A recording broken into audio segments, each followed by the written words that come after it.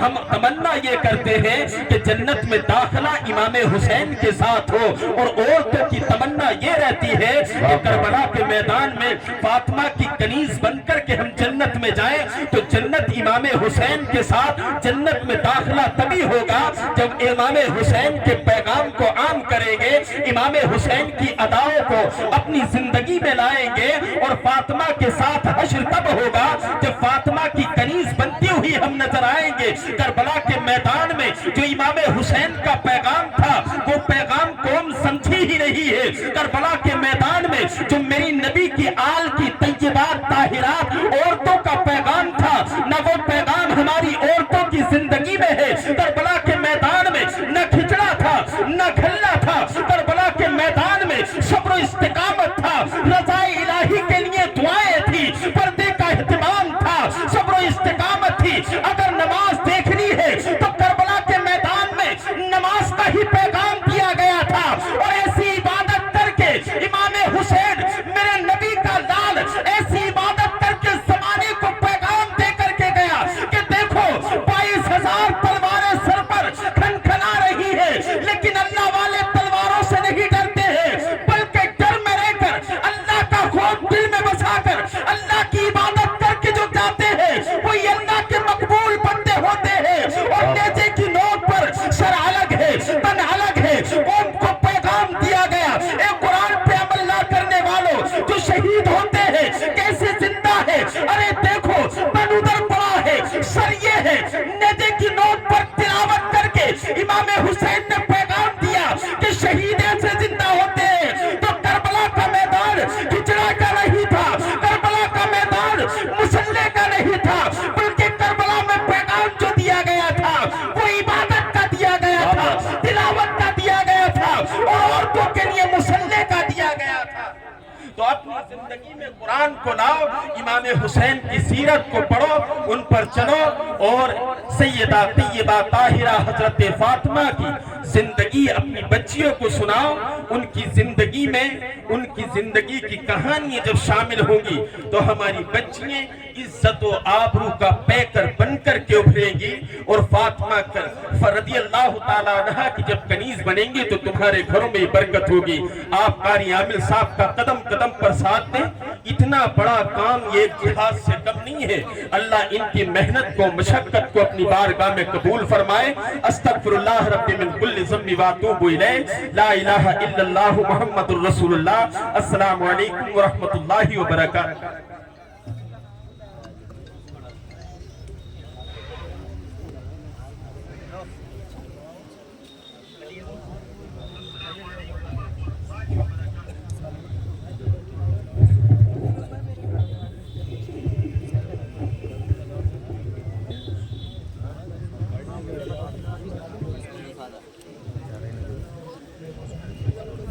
ماشاءاللہ آپ دیکھ رہے ہیں